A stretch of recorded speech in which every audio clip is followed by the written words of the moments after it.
A ver, lo bonito de las Escrituras Sagradas es que si las lees en profundidad no te quedas con la anécdota del momento, sino que dice, esto se puede aplicar a toda época, a todo momento. Puedes extrapolarla a la situación de hoy.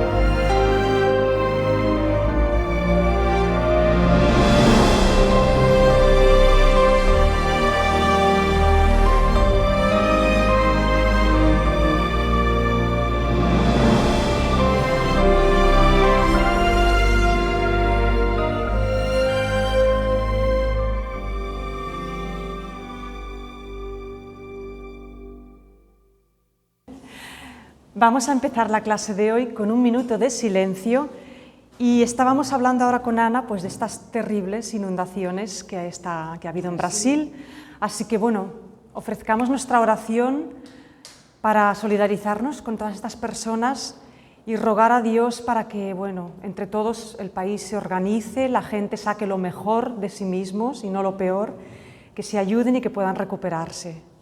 Y recemos por las víctimas también, que seguramente han subido volando al cielo, pobrecillos.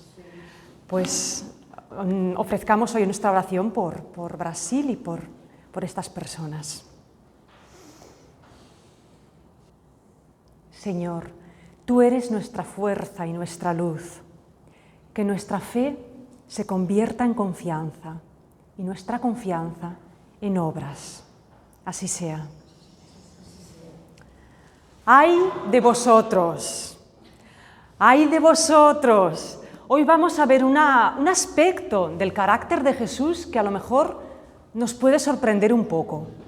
Porque a veces estamos un poco acostumbrados a este Jesús tan bueno, tan misericordioso, tan compasivo, y quizás a veces se nos ha vendido una imagen de Jesús tan benévola, del Jesús de la estampita, ¿no? Tan dulce, tan amoroso, que es casi como un Jesús de azúcar, ¿no?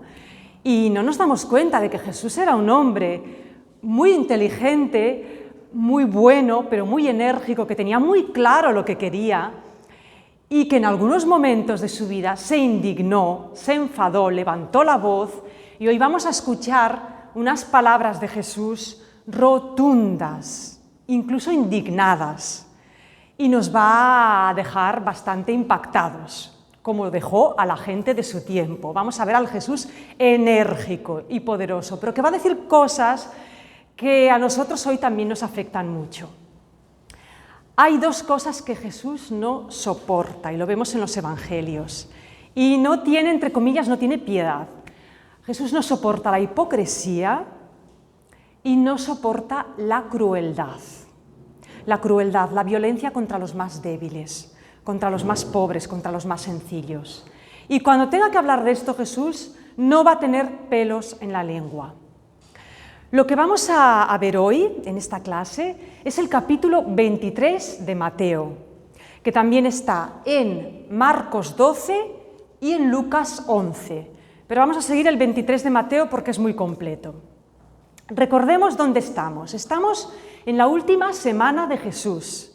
Ha ido a Jerusalén, ha entrado entre palmas y aclamaciones, montado en un borrico, las multitudes aclamándolo, inquietud en la ciudad. Lo primero que hace Jesús cuando se acerca al templo, ya os lo expliqué, es agarrar unas cuerdas, formar un látigo y expulsar a mercaderes y a cambistas. Con ese gesto profético y enérgico, Jesús ha inquietado todavía más a las autoridades del templo y a los sacerdotes. Y después Jesús pasa una semana enseñando en los pórticos del templo, allí donde se reúnen los maestros de la ley, los escribas, los fariseos, los sabios del pueblo, donde se reúnen ¿a qué? A enseñar, a discutir sobre las Escrituras y hacerse ver por la gente del pueblo, los maestros, los grandes escribas, vamos a escucharles. Pues Jesús se va a mezclar entre toda esta gente y allí va a enseñar, atrayendo mucho la atención. Y la semana pasada, la anterior clase, vimos que Jesús respondió a los desafíos que le pusieron fariseos, escribas y saduceos. ¿Recordáis? ¿Es lícito pagar impuestos al César? ¿Pagar impuestos sí o no? ¿Y la resurrección? ¿Qué pasará cuando resucitemos? ¿De quién será mujer la esposa de 7 maridos? Y la otra pregunta, ¿cuál es el primer mandamiento de la ley? ¿Recordáis que estos desafíos Jesús respondió perfectamente, con una fuerza y una autoridad que es que los dejó a todos callados, nadie le pudo replicar? Como veis, Jesús devolvió bien los pelotazos que le lanzaron, pero ahora le toca a Jesús pasar al contraataque. Lo han querido probar, lo han querido desafiar, lo han querido pillar con algo para hacerle caer y para demostrar ante la gente que Jesús no es el maestro que dice ser. Bueno, pues ahora Jesús va a tomar el contraataque y va a ser Él el que deje en evidencia a todos esos maestros del pueblo a los que la gente respeta. ¿Y qué les va a decir? Pues vamos a empezar con la observación que hace Jesús ante la gente de todos estos sabios, escribas, maestros de la ley y fariseos. Y la primera cosa que dice Jesús es lo siguiente: los escribas y los fariseos se han sentado en la cátedra de Moisés, cátedra, silla de maestro. Y todo lo que ellos os mandaren, porque saben mucho, hacedlo y guardadlo, pero no hagáis como ellos, porque dicen y no hacen.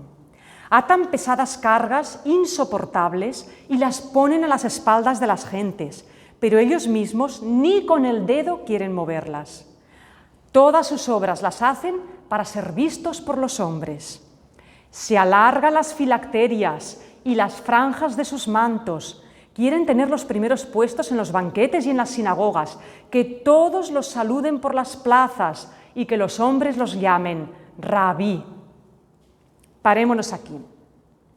Escribas y fariseos. Los escribas son los que enseñan las escrituras y los fariseos son los perfectos cumplidores de la ley. Fijaros que dice Jesús: todo lo que os enseñen, hacedlo. Está bien lo que os enseñan. Lo que dicen, la ley de Dios, cumplir los mandamientos, sobre todo las normas morales, está bien lo que dicen. Hablan muy bien esta gente, sus enseñanzas son correctas. Pero esta gente no hagáis lo que ellos hacen, porque dicen y no hacen. ¿Qué quiere decir? Que enseñan mucho, pero luego ellos hacen otra cosa. Son unos hipócritas, falsos. Deslumbran con sus palabras, pero luego ellos no hacen. ¿Qué es eso de atar pesadas cargas en la gente? Pues imponen exigencias morales. Dicen a la gente: tenéis que cumplir esto, esto, esto y esto, porque si no, no os salváis, estáis condenados. Exigencia moral. Imponen muchas normas a cumplir. Pero ellos ni así ayudan a cumplirlas. ¿Cómo una persona buenamente va a estar todo el día pendiente de si cumple o no cumple, si se ha lavado las manos o no, si ha entrado en este sitio o no ha entrado en este sitio, si se ha purificado o no se ha purificado? Tantas normas son pesadísimas de cumplir y ellos las imponen en la gente. Después, todo lo que hacen es para ser vistos. ¿Qué es eso de alargar las filacterias y los bordes de los mantos? Bueno, los fariseos y los escribas llevaban en los mantos unos flecos, como unos flecos y unas borlas que tenían un significado relacionado con las enseñanzas y con la ley. Entonces, llevar esas borlas era una forma de decir: mirad, todo esto yo lo cumplo. Iban presumiendo de su estatus. Y las filacterias eran unas cajitas pequeñitas que se ataban con una cinta en la frente o bien en los brazos. Y en esas cajitas había escrito en miniatura, en un pequeño pergamino, el Shema Israel, escucha Israel, amarás a tu Dios, y algunos de los mandamientos principales. ¿Por qué se ataban las cajitas en los brazos o en la frente? Era una forma de decir: yo tengo en mi cabeza, en mi corazón, en mi mente, la ley de Dios siempre presente. Es como una manera de presumir de fe, de fidelidad, de devoción. Imaginaros ahora una persona muy devota que llevara unos enormes rosarios colgados del cuello y una pulsera de cruces y de rosarios y fuera exhibiéndolo. Diríais: hombre, pues no hace falta, ¿verdad?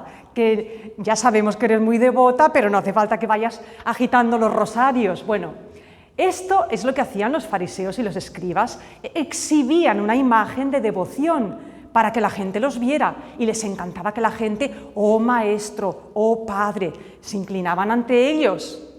Antiguamente, en la iglesia, la gente se inclinaba ante los sacerdotes, que iban vestidos con sus largas sotanas y a veces les besaban la mano. Y bueno, ya no digamos si era un obispo, el anillo. Y los papas, hasta el Papa Juan XXIII, que fue el último que acabó con tanto protocolo, hasta el Papa Juan XXIII a los papas se sentaban en un trono y las visitas les besaban los pies, como a un rey. Estamos hablando del siglo pasado, el siglo XX. Entonces Jesús dice, ¿todo esto? No.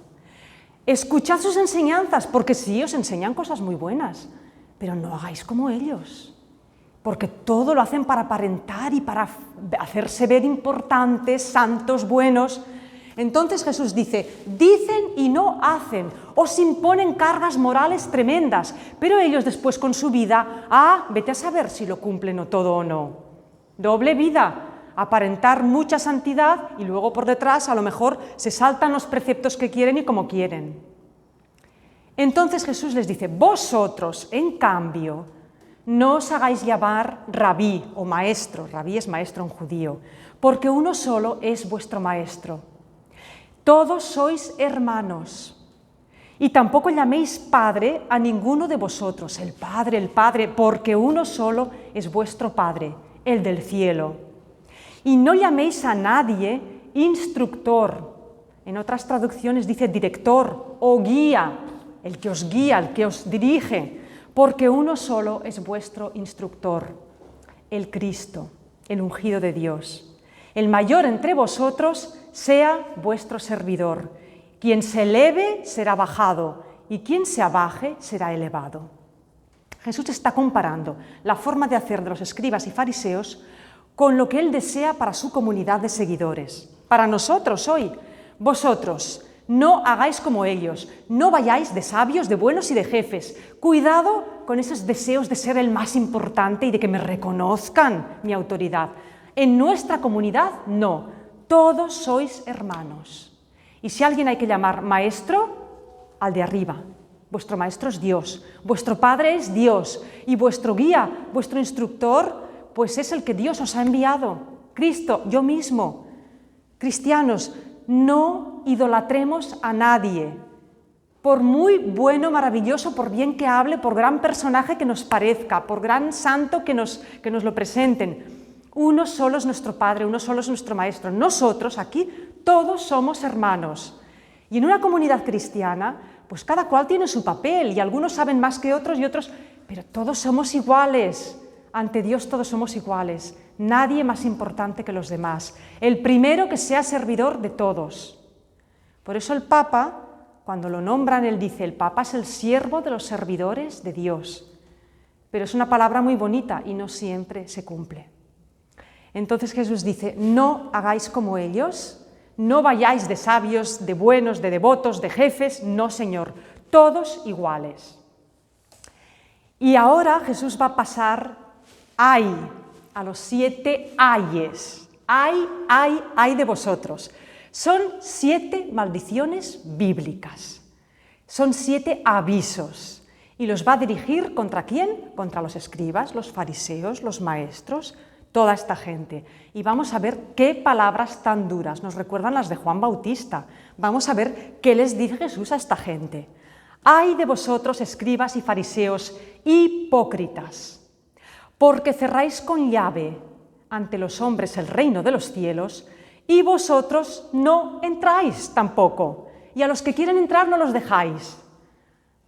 ¿Recordáis aquel refrán? El perro del hortelano, que ni entra él ni deja entrar al amo. Así son los escribas y fariseos. Jesús los está acusando de que, oye, ponéis unas exigencias tan altas a la gente que cerráis la puerta del cielo, no dejáis entrar a nadie, los condenáis a todos.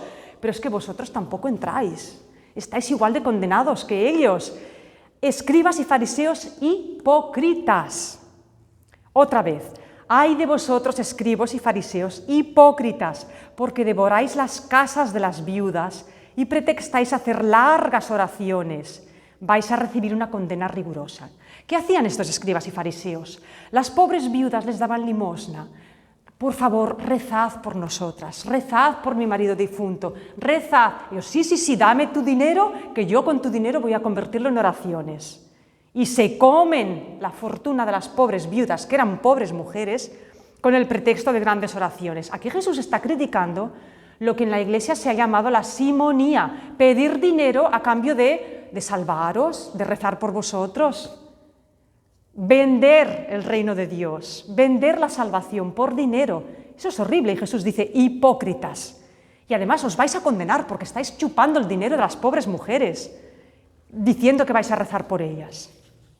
Ay de vosotros, escribas y fariseos hipócritas, por tercera vez, porque recorréis tierra y mar para hacer un prosélito y cuando llega a serlo, lo hacéis hijo de la condenación como vosotros. ¿Qué es un prosélito?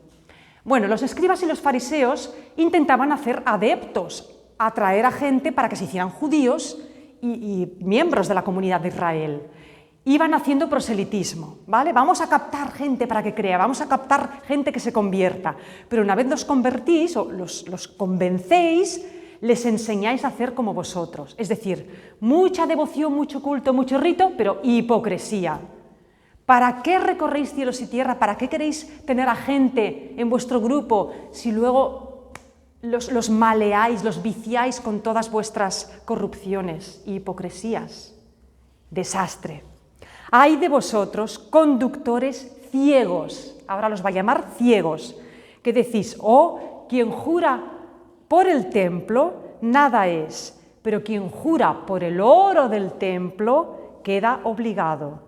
Le dais más importancia al oro del templo que al templo que es casa de Dios. Esto es un error tremendo. Adoráis más a lo que es superficial, el oro, las riquezas, los tesoros, que al propio, lo que significa el templo, más que el edificio, el espacio sagrado. Insensatos y ciegos, otra vez. ¿Qué es más, el oro o el templo que santifica el oro? Y quien jura por el altar no importa, pero quien jura por la ofrenda, por el animal, por el donativo que habéis dado, así queda obligado. Están dando más importancia a la ofrenda, al oro, a toda la parafernalia, que a lo sagrado. Insensatos y ciegos. Ciegos, ¿qué es más, la ofrenda o el altar? Quien jura por el altar y por lo que está encima de él, jura por Dios. O sea que dejaros de juramentos, dejaros de idolatrar los templos, las ofrendas, el oro, que lo más importante os lo estáis perdiendo. Ay de vosotros, escribas y fariseos, hipócritas, que pagáis el diezmo de la menta, el eneldo y el comino, y descuidáis lo más importante de la ley, la justicia, la misericordia y la fe. Bueno, pues esto eran unos diezmos, unas ofrendas estipuladas para pagar pues ciertas hierbas que se quemaban con las ofrendas del templo, la menta, el comino, escrupulosos en pagar, no, yo pago mi diezmo, pago lo que me toca, pero luego descuidáis ¿qué? La misericordia y la justicia y la fe. Pues a lo mejor mi hermano, mi familiar tiene una dificultad, una necesidad y es que no le doy ni 5. O veo a los pobres y les giro la espalda. O tengo gente trabajando para mí y los estoy explotando. Eso es lo más importante y lo que Dios quiere, que seáis justos, que seáis misericordiosos. Si no pagáis el diezmo del detallito, eso no es lo más importante. Es lo que siempre os he comentado. Gente que da más importancia a los ritos que a la bondad y a la caridad. Y claro, pues a veces es mucho más fácil el rito que la caridad. Que es más fácil cumplir con una norma, cumplir con ese pequeño ritual o perdonar a mi hermano, echar una mano a ese vecino pobre. Pues claro que es más fácil cumplir con el rito, es mucho más fácil y además se ve, todo el mundo lo ve. Amigos, pero la caridad cuesta más y lo que Dios quiere es eso. Ay de vosotros, escribas y fariseos hipócritas. ¿Os acordáis de las leyes de la pureza? Purificáis la copa y el plato, pero el interior, vuestro corazón, está lleno de rapiña y de iniquidad. Fariseo ciego, limpia primero el interior de tu copa, tu interior, tu alma, tu corazón, y después ya limpiarás lo de afuera, lo exterior, los sepulcros blanqueados. Ay de vosotros, escribas y fariseos hipócritas, otra vez, porque parecéis sepulcros blanqueados. Por fuera son muy bellos, pero por dentro están llenos de huesos, de muertos, de inmundicias, de podredumbre. Vosotros también por fuera parecéis justos, devotos y santos, pero por dentro estáis llenos de hipocresía y de iniquidad. Ay de vosotros, escribas y fariseos hipócritas, ya 7 veces, porque edificáis sepulcros a los profetas, amigos, los grandes profetas del pasado, que dijeron lo mismo que yo, se metieron contra ese culto hipócrita. Dijeron, lo primero es la justicia y la misericordia. El culto no me gusta si lo hacéis así. Bueno, pues vosotros eleváis monumentos a los profetas y los adornáis y decís, es que nuestros padres sí que trataron mal a los profetas, pero si nosotros hubiéramos estado entonces, no habríamos participado con ellos del asesinato de los profetas, porque algún profeta fue asesinado, ¿sí? Y con eso, vosotros diciendo, no, nosotros no lo hubiéramos hecho, pero estáis confesando que sois hijos de los que mataron a los profetas. Colmad vosotros la medida de vuestros padres. ¿Os creéis que sois mejores que vuestros padres? ¿Que si los profetas vinieran ahora, vosotros no los maltrataríais? ¿Haríais lo mismo que vuestros padres? No, pero ahora a los profetas del pasado les levantáis un monumento. ¡Ay, los grandes profetas! Qué bonito es levantar monumentos a los santos, alabar a los santos, pero no les hacéis ni caso. Si ahora vinieran esos santos y esos profetas, los volveríais a matar, igual que vuestros padres. Serpientes, raza de víboras. ¿Quién decía esto? Juan Bautista, ¿os acordáis? Raza de víboras. ¿Cómo podréis escapar a la condena del infierno? He aquí que yo os envío profetas, sabios y escribas. A unos los mataréis, los crucificaréis, los azotaréis en vuestras sinagogas, los perseguiréis de ciudad en ciudad, para que caiga sobre vosotros toda la sangre inocente derramada sobre la tierra, desde la sangre de Abel el justo, Abel, muerto por Caín, hasta la sangre de Zacarías. Este Zacarías fue un sacerdote del templo, unos siglos antes de Jesús. Un pobre sacerdote a quien matasteis entre el santuario y el altar. Un sacerdote asesinado, debía ser un profeta. No se sabe si fue el profeta Zacarías, tal vez. En verdad os digo, todas estas cosas recaerán sobre vosotros. Jesús está hablando ya no solo del presente de su momento, de aquellos fariseos y escribas hipócritas. Jesús está vaticinando lo que les va a ocurrir a sus seguidores, a los apóstoles, a los que vayan llevando el Evangelio por todo el mundo. Pues, ¿qué les iba a pasar décadas más tarde? Y lo vimos el año pasado en los Hechos de los Apóstoles. Los iban a perseguir, los iban a echar de las sinagogas. ¿Os acordáis de San Pablo en sus viajes? A patadas lo echaron más de una vez y lo apedrearon, lo metieron en la cárcel. Pues esto les iba a pasar a los seguidores de Jesús. Los van a echar. Vais a perseguir a los que Dios os envíe en mi nombre. Claro que sí, lo vais a hacer. Es que vais a hacer lo mismo que hacían vuestros padres con los profetas. Hipócritas. Y fijaros en todas las palabras que Jesús les dirige. Hipócritas 7 u 8 veces. Ciegos por lo menos 4 o 5 veces. Ciegos, hipócritas, falsos, necios, que no veis. Los está llamando gente que es que no se dan cuenta. A lo mejor estaban tan ensoberbecidos que ni eran conscientes de lo hipócritas que eran. Iban allá presumiendo con sus filacterias y su sabiduría. Ciegos, necios los llama Jesús. Está llamando ciegos y necios a los que van de clarividentes y sabios. Los está echando por tierra a todos.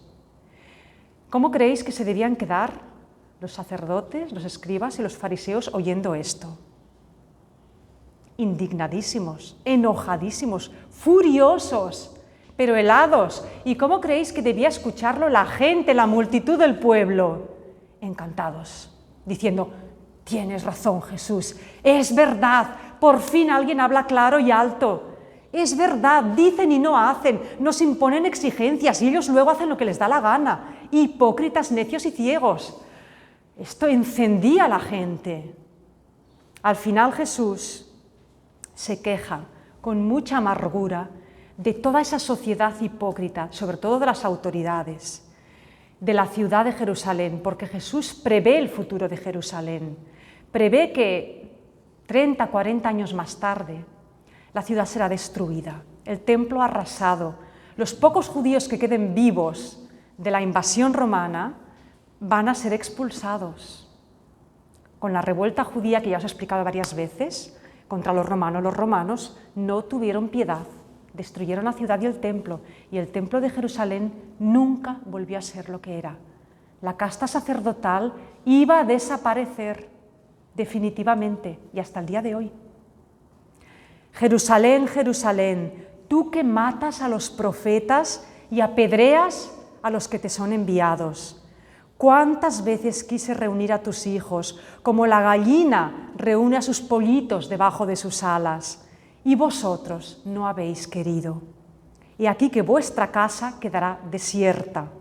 Y os digo que ya no me volveréis a ver hasta que digáis, bendito el que viene en nombre del Señor. Jerusalén, Jerusalén, esa ciudad, la ciudad santa, que al final resulta que a los verdaderos profetas los mata, los expulsa, los echa, los rechaza. ¿Cuántas veces te quise reunir como una gallina a sus polluelos? El deseo de Jesús, ¿cuál era? Reunir a la comunidad de Israel, formar una gran familia, bajo mis alas, y no habéis querido. ¿Y yo qué quería de vosotros? Quería una comunidad fraterna, no de jefes que oprimen, ni de hipócritas, una comunidad de hermanos, todos hermanos, servidores, una comunidad de fe sincera, no tanto de culto, sino de caridad. Y no habéis querido. Y Jesús prevé el futuro de Jerusalén. Tu casa quedará desierta, la ciudad quedará arrasada, el templo quedará desierto. Esto se va a convertir en un yermo. Habéis sido una sociedad que ha rechazado al enviado de Dios. Me habéis rechazado a mí. Vais a rechazar a mis seguidores, a mis discípulos. Rechazáis a Dios, al mismo Dios, pero además tomáis el camino de la violencia, que es el camino que iban a tomar los judíos cuando se rebelaron contra Roma. La vía de las armas, la vía de los celotes, de los revolucionarios. Jesús les dice, Jerusalén, Jerusalén, rechazas a Dios y tomas el camino de la violencia, prepárate, porque tu casa quedará desierta. Y así fue. Y así fue. Jesús está pronunciando una profecía que se cumplió en su momento. Y Jesús lo dice con pena. Mateo no lo dice, pero Lucas, cuando habla de los lamentos de Jesús sobre Jerusalén, Lucas dirá que Jesús se lamentó, lloró sobre Jerusalén. Lloró porque, claro, Jesús era un judío, sentía a Jerusalén como su ciudad. Aquellos judíos a los que estaba acusando eran su pueblo también. Y le daba pena, le dolía en el alma. Le dolía en el alma ver a la pobre multitud perdida, guiada por guías ciegos, y le dolía ver a las autoridades absolutamente ciegas y sordas a su mensaje y a la voluntad de Dios. Le dolía ver la fe de Israel convertida en una religiosidad del oro, de la hipocresía, del culto, de las formas, todo un montaje. Le dolía en el alma. Y Jesús no calló, sabía que lo iban a pillar, que lo iban a prender, que lo iban a matar, no le importaba, tenía que decirlo. Si esas palabras caían en el corazón de alguien y lograban transformar a alguien, ya valía la pena. Bien, pues todo esto que dice Jesús, hemos acabado. Pero esto hoy a nosotros, ¿qué nos dice? Porque podemos pensar, bueno, sí, los judíos de entonces, caramba, qué gente más dura, qué gente más hipócrita. Pero los judíos de entonces eran como nosotros hoy, eran humanos. Había fariseos que no eran tan malas personas. Había gente de la multitud que escuchaban a Jesús y como quien oía llover. Había sacerdotes y escribas que tenían un poco de inquietud y querían hacer las cosas bien, pero estaban un poco despistados. Y había gente que realmente se aferraban al oro y al poder, y la intención que tenían era sacarse a Jesús de en medio, y pronto vamos a ver cómo lo hicieron. Entonces, hoy, ¿qué pasa? ¿Podríamos trasladar estas palabras de Jesús a nuestras comunidades de hoy, a la iglesia de hoy, a los cristianos de hoy? ¡Ay de vosotros, escribas y fariseos, los jefes, los líderes, los maestros! Hagamos un ejercicio de imaginación. Imaginaros que hoy Jesús lo invitan o se presenta a un encuentro de estos, un sínodo de curas, obispos, la curia romana, los grandes teólogos, monjas, monjes, el Papa, los grandes de la Iglesia, la flor y nata de la jerarquía de la Iglesia. Y Jesús se presenta en este sínodo y les empieza a decir: ¡ay de vosotros, que enseñáis cosas tan buenas, os llenáis de palabras, deslumbráis al pueblo de Dios, tenéis a los cristianos encandilados, decís tantas cosas bonitas, pero ¿qué hacéis? ¿Qué hacéis? ¿De verdad hacéis todo lo que decís? ¿O vivís como grandes jerarcas? Habláis de los pobres y de la misericordia, pero luego tenéis vuestras luchas de poder en la Iglesia, que las hay y muchas. Y luego tenéis vuestros negocios, que muy poca gente conoce. La banca, cosas que no sabemos o poco sabemos. Jesús les diría: cuidado, porque estáis enseñando una cara muy bonita y muy benévola ante el pueblo de Dios, pero luego ¿qué hacéis? A las jerarquías de nuestra Iglesia de hoy se les caería el pelo con Jesús. Y os digo yo que los primeros que lo echarían del sínodo serían los de más arriba. Y luego, pues Jesús nos diría: bueno, los cristianos de a pie, vosotros, cuidado que no se os suban los humos como a los dirigentes. Vosotros sois todos hermanos en la comunidad. El que quiera ser primero, servidor de todos, porque en las parroquias y en las comunidades también hay pequeñas jerarquías y también hay luchas de poder, y hay unos que destacan más que otros, y hay algunos que quieren mandar, y hay unos que van de santos y de buenos y que quieren que los demás los sigan. Cuidado entre vosotros que no pase esto, que aquí en la Iglesia yo quiero que todos seáis hermanos, maestros, padres. Bueno, nosotros llamamos padres a los curas, padrecitos, pero los curas, sinceramente, tienen que decir: el Padre es el del cielo. Podéis llamarme Padre porque yo de alguna manera pues estoy haciendo un papel semejante al de Jesús y estoy en el lugar de Jesús, pero escuchad, no, el Padre es el del cielo, el Maestro es Jesús, el guía es Jesús. Yo no sigo a tal cura, a tal guía, a tal predicador, a tal santo, yo sigo a Jesús. Cuidado, nos diría Jesús, cuidado comunidades, y entre vosotros todos hermanos. Aquí ahora los que estamos aquí, si ahora nos muriéramos todos y tuviéramos que ir al cielo, en la fila para entrar, delante de San Pedro, no sé yo quién entraría, el primero o el último, pero yo creo que yo sería la última. Y estoy aquí dando clases de Biblia, y digo: ¿cuánto sabes, Monse? ¿Cuánto sabes? No, esto delante del Dios, a las puertas del cielo, no me sirve. Me servirá mi caridad, lo que yo he hecho con mi vida, cómo yo he tratado a los demás. No hay nadie superior. En la Iglesia hay gente que sabe mucho y gente que sabe menos. Hay gente más sencilla y hay gente más devota y hay gente que no va a misa cada domingo, pero tienen su fe. Cuidado en las comunidades, no nos dejemos deslumbrar ni vayamos de... no. Para mí estas lecturas, estas palabras de Jesús, para mí son un revulsivo también, yo pienso, Monse, porque tú estás enseñando y tienes una posición que la gente te pregunta pero cuidado, no te lo creas, ni así, A mí leerme toda la Biblia no me salvará más que un solo gesto de caridad. Lo que hacéis los que venís al comedor social, eso vale más que leerse toda la Biblia, Y no os digo que no os leáis la Biblia, que es buenísimo leer toda la Biblia, pero un solo plato que dais de comida, eso vale más que 1000 páginas de Sagradas Escrituras. Al menos igual. Mirad, antiguamente había mucha gente que no sabía leer y escribir. ¿Cuántos millones de cristianos ha habido que jamás han leído la Biblia? Porque no sabían.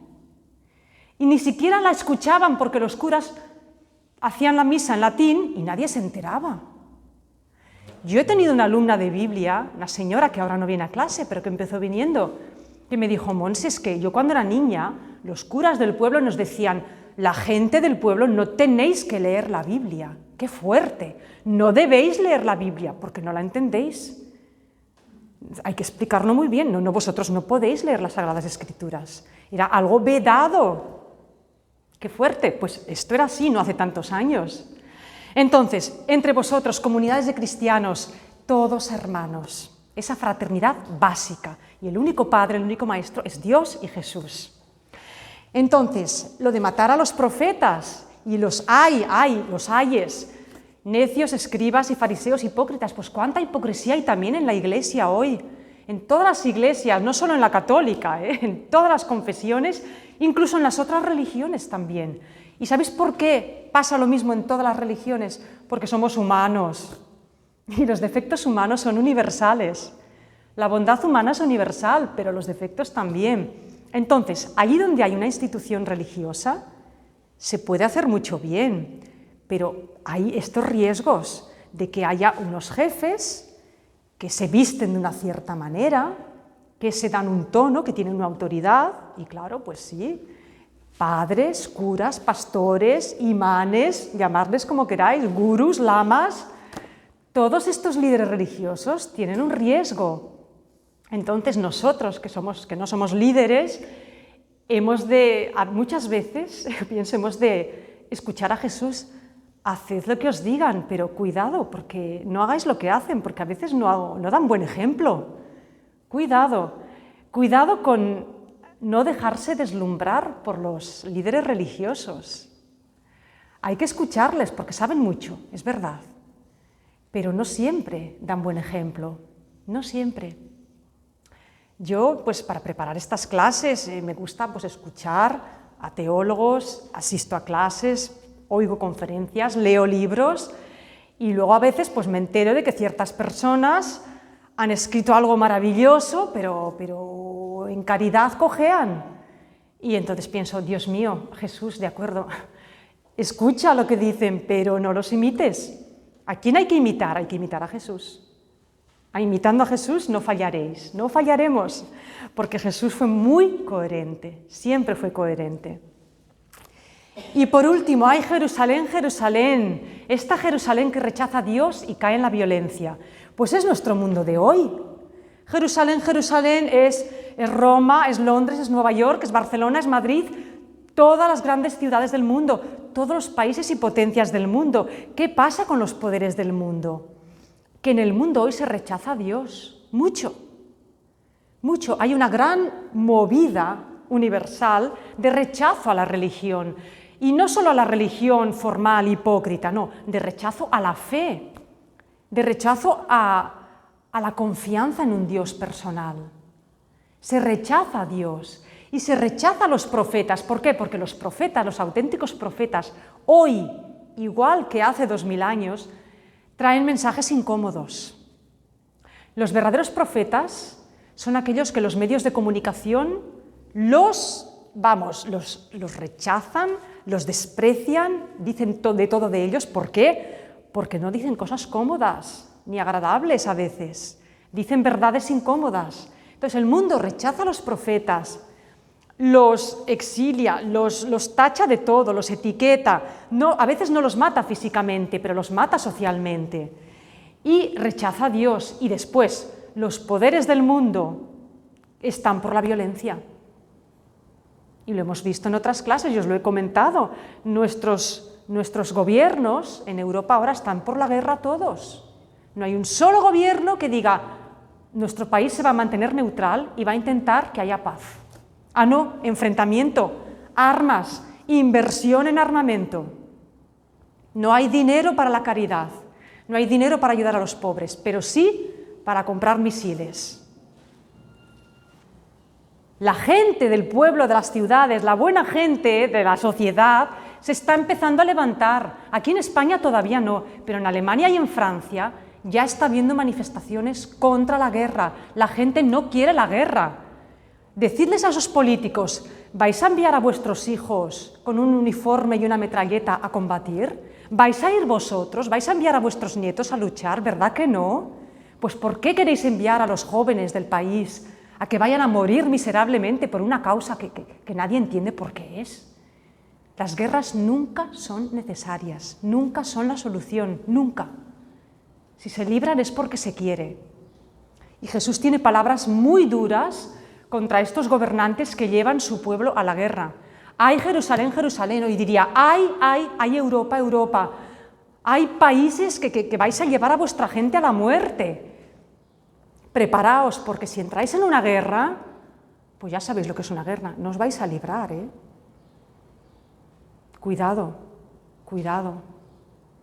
Recemos mucho por la paz y de verdad, recemos por nuestros gobernantes, que Dios les toque la mente y el corazón. No podemos seguir así, porque si no lo vamos a pasar muy mal. Ahora, hay esperanza, tranquilos, en las próximas clases vamos a seguir hablando de esto, porque Jesús tiene un mensaje también. Pensad que por muy cruel y muy poderoso que nos parezca el mal, nunca es más poderoso que el bien, nunca, nunca. El mal es como la oscuridad y el bien es la luz. En una sala completamente oscura, una pequeña lucecita, un pequeño punto de luz, ya disipa la tiniebla, ya no hay oscuridad total, ya se ve. Basta que en el mundo haya unos cuantos puñados, cientos de miles de personas buenas que lleven luz para que se pueda contrarrestar un poco el mal. Y aunque nos parezca que a veces el mal gana, nunca el mal gana, porque el mal es la muerte, y la muerte se acaba. Pero la bondad y el bien son eternos, porque son de Dios. Lo que viene de Dios no muere nunca, nunca. Fijaros, los que habéis estudiado un poco de historia, todos hemos estudiado grandes personajes históricos que han sido grandes guerreros, que han conquistado países. Julio César, Napoleón, Carlomagno, todos estos grandes líderes guerreros. Bueno, todos nos acordamos de ellos, los libros de historia hablan de sus hazañas, pero hoy día, ¿quién piensa en ellos? Los historiadores. La gente normal, ¿qué afecta en mi vida que existiera un Julio César, un Napoleón o un gran Gengis Khan? Para mi vida ese personaje se murió y ya no existe, no tiene ninguna importancia. Los líderes guerreros han dejado una huella en la historia, pero no han dejado una huella duradera. En cambio, los líderes pacíficos, Jesús. Si nos vamos a la India, pues un Buda. En otros países, pues grandes maestros y santos. Hoy, estos grandes personajes, líderes pacíficos, la gente los sigue amando, los sigue siguiendo, siguen sus enseñanzas. Estos grandes líderes siguen vivos a día de hoy. Mucha gente los sigue y vive según sus enseñanzas. La huella que han dejado es mucho más profunda que la huella de los líderes guerreros. Mucho más. La huella de Jesús es que está viva y nunca perecerá. Y pasarán los años y los siglos y ahí seguirá. La huella luminosa tiene mucha más fuerza. Hoy día, ¿cuántos cristianos somos en el mundo? 2.000 millones. ¿Cuántos fans hay de Julio César? Ninguno. No sé, a lo mejor hay algún club de amigos de la historia, pero nadie sigue a un personaje de estos antiguos guerreros. En cambio, a Jesús lo seguimos y lo tenemos como amigo, como hermano, como guía, como maestro, miles de millones de personas. El bien, aunque no lo parezca, siempre es más fuerte. La luz puede más. Entonces nosotros, pues sigamos la enseñanza de Jesús y cuidadito, cuidadito, que no caigamos en esos dos grandes defectos, que son la hipocresía, la crueldad, la falta de piedad, la falta de caridad, que eso, si Jesús nos viera pecando de eso, nos diría, ¡ay, ay, ay de vosotros! ¿Por qué Jesús tiene esas palabras tan duras? Para despertar, para que la gente reaccione, para despertar. Recordad que el mensaje de Jesús nunca adormece. Es muy hermoso, pero no nos anestesia ni nos mece ahí en los laureles. El mensaje de Jesús es un gran despertador, porque en este mundo, amigos míos, amigas, hay que estar muy despierto, siempre. Gracias y hasta la próxima. Y si tenéis alguna pregunta, pues ya sabéis.